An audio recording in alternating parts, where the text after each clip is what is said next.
ప్రపంచంలోనే అత్యంత పురాతనమైన, నిరంతరాయంగా కొనసాగుతున్న నాగరికత యొక్క అద్భుతమైన కథకు స్వాగతం. దాని పురాణ ప్రారంభాల నుండి నేటి ప్రపంచ శక్తిగా ఎదిగే వరకు చైనా చరిత్ర నిజంగా ఒక అద్భుతమైన, సంక్లిష్టమైన మహాకావ్యం. కాని ఇక్కడ ఒక పెద్ద ప్రశ్న ఉందండి. రోమ్, ఈజిప్ట్, పర్షియా ఇలాంటి ఎన్నో గొప్ప సామ్రాజ్యాలు కాలగర్భంలో కలిసిపోయేతదా? మరి చైనా నాగరికత మాత్రం 5000 సంవత్సరాలుగా ఎలా నిలబడగలిగింది? ఏంటి దీని వెనుకున్న రహస్యం?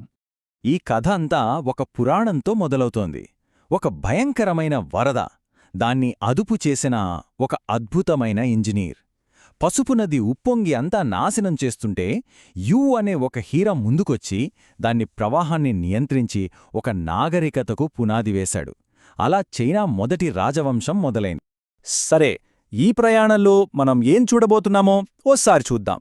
ముందుగా 5000 ఏళ్ల నాగరికత పునాదులు, తర్వాత స్వర్గపు ఆదేశం అనే ఒక ముఖ్యమైన కాన్సెప్ట్, ఒక సామ్రాజ్యం ఎలా ఏర్పడింది, దాని స్వర్ణయుగాలు, దండయాత్రలు, చివరగా పశ్చిమ ప్రపంచంతో జరిగిన ఘర్షణ. పదండి మొదలు పెడదాం. రైట్, మనం మొదటి భాగంలోకి వెళ్ళిపోదాం.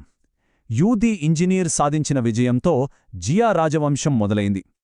ఇదే కొన్ని వేల సంవత్సరాల పాటు కొనసాగిన వంశపారంపర్య పాలన వ్యవస్థకు నాంది పలికింది. ఈ స్లైడ్లో ఉన్నది చాలా చాలా ముఖ్యమైన విషయం. అదే మ్యాండేట్ ఆఫ్ హెవెన్ లేదా స్వర్గపు ఆదేశం. ఇది కేవలం రాజకీయ ఆలోచన కాదండోయ్, ఇదొక ఆధ్యాత్మిక సూత్రం. దీని ప్రకారమేంటంటే, ఒక పాలకుడు న్యాయంగా, ధర్మంగా పరిపాలిస్తేనే స్వర్గం అతనికి పాలించే హక్కు ఇస్తుంది. ఎప్పుడైతే ఆ పాలకుడు చెడిపోతాడో, క్రూరంగా మారతాడో ఆ ఆదేశాన్ని కోల్పోతాడు. అప్పుడు ప్రజలు తిరుగుబాటు చేసినా తప్పు లేదన్నమాట. ఇక్కడే మనకు ఆ రాజవంశ చక్రం మొదటిసారి తిరగడం కనిపిస్తుంది. జియా వంశం చివరి రాజు జీ తన క్రూరత్వంతో, విలాసాలతో ఆ స్వర్గపు ఆదేశాన్ని పోగొట్టుకున్నాడు.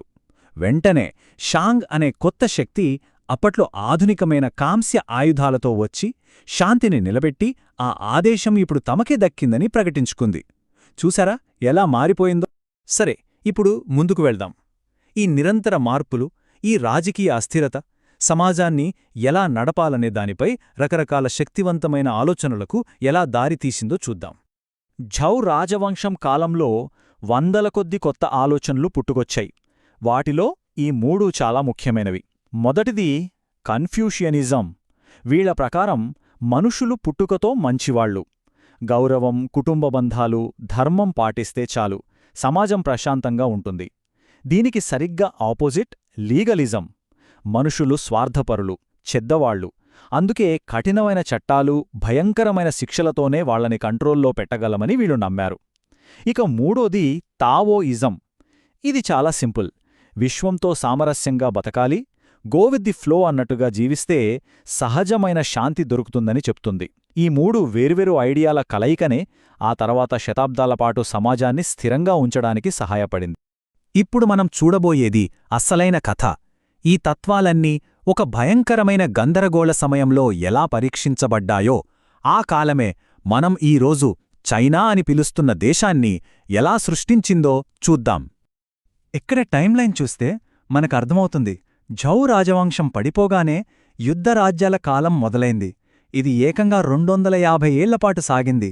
7 పెద్ద రాజ్యాలు ఒకదానిపై ఒకటి ఆధిపత్యం కోసం భయంకరంగా పోరాడుకున్నాయి. సరిగ్గా ఈ గందరగోళ సమయంలోనే సంచూ రాసిన famous book the art of war వచ్చింది. ఈ గందరగోళం నుంచే క్విన్ రాజ్యానికి చెందిన యింగ్ జెంగ్ అనే ఒక శక్తివంతమైన పాలకుడు పైకి వచ్చాడు. యింగ్ జెంగ్ స్ట్రాటజీలు చాలా క్రూరమైనవి, కానీ చాలా ఎఫెక్టివ్. అతనేం చేశాడంటే, మొదట ఇనుప ఆయుధాలను భారీగా తయారు చేయించి టెక్నాలజికల్ ఎడ్జ్ సంపాదించాడు. బలహీనంగా ఉన్న రాజ్యాలను ముందుగా టార్గెట్ చేశాడు. శత్రువుల అంతర్గత కుట్రలను వాడుకున్నాడు. ఉదాహరణకు, ఝావో రాజ్యంలోని ఒక గొప్ప జనరల్ను చంపించడానికి అక్కడి అధికారులకే లంచమిచ్చాడు. తనపై జరిగిన ఒక భయంకరమైన హత్యా ప్రయత్నం నుండి కూడా తప్పించుకున్నాడు. చివరికి తన శత్రువులందర్నీ ఓడించి తనని తాను క్వీన్ షీ హువాంగ్ అంటే మొదటి చక్రవర్తిగా ప్రకటించుకున్నాడు. సో ఇక్కడ మనం గుర్తుంచుకోవాల్సిందేంటంటే, యింగ్ జంగ్ కేవలం రాజ్యాలను గెలవలేదు, అతను ఒకే ఒక్క చైనీస్ గుర్తింపును సృష్టించాడు. ఒకే రకమైన రాత, ఒకే కరెన్సీ, ఒకే తూనికలు, కొలతలు అన్నీ స్టాండర్డైజ్ చేశాడు. మనం వినే గ్రేట్ వాల్ నిర్మాణాన్ని మొదలుపెట్టింది కూడా ఇతనే. అంతేకాదు, చనిపోయాక తనను రక్షించడానికి వేల కొద్ది టెర్రకోటా సైనికుల సైన్యాన్ని నిర్మించాడు. అన్నించికన్నా ముఖ్యంగా మనం ఈరోజు వాడే చైనా అనే పేరు అతని రాజవంశం క్విన్ పేరు మీద నుంచే వచ్చింది. చైనా ఏకీకృతమయ్యాక కథ మరో మలుపు తిరుగుతుంది. ఇప్పుడు మనం అద్భుతమైన ప్రగతి, అంతే వినాశకరమైన పతనం చూసిన ఒక సుదీర్ఘ కాలంలోకి ప్రవేశిస్తున్నాం. ఈ కాలాన్ని మనం స్వర్ణయుగాలు, విదేశీ దండయాత్రల చక్రాలుగా చెప్పుకోవచ్చు. క్విన్ యొక్క కఠిన పాలన ఎక్కువ కాలం నిలవలేదు. కేవలం 15 ఏళ్లకే కూలిపోయింది. దాని శిథిలాల మీద లియూ బ్యాంగ్ అనే ఒక సాధారణ రైతు తిరుగుబాటుదారుడు హాన్ రాజవంశాన్ని స్థాపించాడు. ఇదే చైనాకు మొదటి స్వర్ణయుగం. వీడు లీగలిజంని పక్కనపెట్టి మళ్లీ కన్ఫ్యూషియనిజంను తీసుకొచ్చారు. ప్రపంచ ప్రఖ్యాతిగాంచిన సిల్క్ రోడ్ను తెరిచి ప్రపంచంతో వ్యాపారం మొదలుపెట్టారు. కాగితంలాంటి గొప్ప ఆవిష్కరణలు ఈ కాలంలోనే జరిగాయి. వీళ్ల పాలన 400 ఏళ్లకు పైగా సాగింది. దాని ప్రభావం ఎంతలా ఉందంటే ఈ రోజుకి కూడా చైనా జనాభాలో 90% మంది తమని హాన్ చైనీయులుగానే చెప్పుకుంటారు. చూశారా? హాన్ తర్వాత వచ్చిన మరో గొప్ప స్వర్ణయుగం ట్యాంగ్ రాజవంశం. వాళ్ల సాంస్కృతిక ప్రభావం ఎంత గొప్పదంటే ఈ రోజుకే ప్రపంచంలో ఉన్న చైనా టౌన్స్ని చైనీస్ భాషలో ట్యాంగ్ ప్రజల వీధులు అని పిలుస్తారు. అంటే ఆ కాలం వారసత్వం ఇప్పటికీ బతికే ఉందన్నమాట. కాని ఈ స్వర్ణయుగాలు ఎప్పుడూకీ నిలవలేదు. ఉత్తరం నుండి ఒక కొత్త భయంకరమైన శక్తి దూసుకొచ్చింది. వాళ్లే మంగోలులు. వాళ్ల నాయకుడు చెంగిస్ ఖాన్కి ఆపాదించబడిన ఈ మాటలు వింటేనే ఆ భయమేంటో అర్థమవుతుంది. నేను దేవుని శిక్షను, మీరు ఘోరమైన పాపాలు చెయ్యకపోతే దేవుడు నాలాంటి శిక్షను మీపైకి పంపేవాడు కాడు. ఎంత భయంకరంగా ఉందో కదా. చైనా చరిత్రలో 2 సార్లు విదేశీయులు పూర్తి సామ్రాజ్యాన్ని చేజెక్కించుకున్నారు. మొదటగా యువాన్ రాజవంశం. దీన్ని స్థాపించింది చెంగిస్ ఖాన్ మనవడు కుబ్లాయ్ ఖాన్. వీళ్లు జాతి ఆధారంగా ఒక కఠినమైన వ్యవస్థను అమలు చేశారు. ఆ తర్వాత వచ్చింది క్వింగ్ రాజవంశం. వీళ్లు ఈశాన్య ప్రాంతానికి చెందిన మంచూలు. వీళ్లు క్యూ అనే జుట్టు కత్తిరింపు లాంటి పద్ధతులతో చైనీయులను తమ సంస్కృతిని స్వీకరించేలా ఒత్తిడి చేశారు. ఇక చివరిగా 1000 ఏళ్లుగా కొనసాగుతున్న ఈ రాజవంశ చక్రం పశ్చిమం నుండి వచ్చిన ఒక కొత్త శక్తి వల్ల ముక్కలేపోయింది. ఈ సంఘటన చైనా భవిష్యత్తును శాశ్వతంగా మార్చేసింది. 19వ శతాబ్దంలో బ్రిటన్కు చైనాతో ఒక పెద్ద సమస్య వచ్చింది. అదేంటంటే వాణిజ్యం. ఈ చార్ట్ చూడండి. బ్రిటన్ వాళ్లు చైనా నుండి టీ, పట్టు కొనడానికి భారీగా వెండిని చెల్లిస్తున్నారు. కాని చైనీయులు మాత్రం బ్రిటిష్ వస్తువులను పెద్దగా కొనట్లేదు.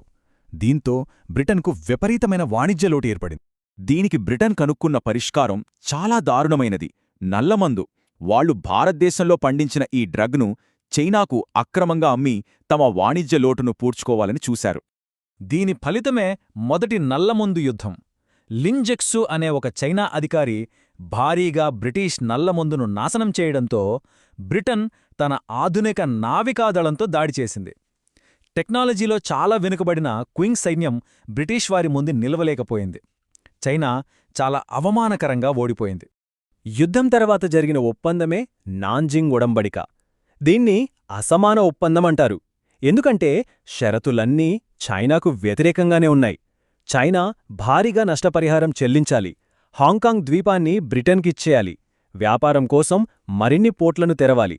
అంతేకాదు, తమ దేశంలోనే బ్రిటిష్ పౌరులను చైనా చట్టాల ప్రకారం శిక్షించే హక్కును కూడా కోల్పోయింది. ఇది చైనా సామ్రాజ్య పతనానికి ఆరంభం. 1000 ఏళ్లుగా స్వర్గపు ఆదేశంలాంటి అంతర్గత శక్తులతో నడిచిన చైనా చక్రం ఇప్పుడు ఒక బయటి శక్తి దెబ్బకు ఆగిపోయింది. పాత పద్ధతులిక పనిచేయవు. మరి ఈ ఆధునిక ప్రపంచంలో ఇంతటి పురాతన నాగరికత ఎలా నిలదొక్కుంటుంది? ఇదే ఆధునిక చైనా చరిత్రకు పునాది వేసిన ప్రశ్న.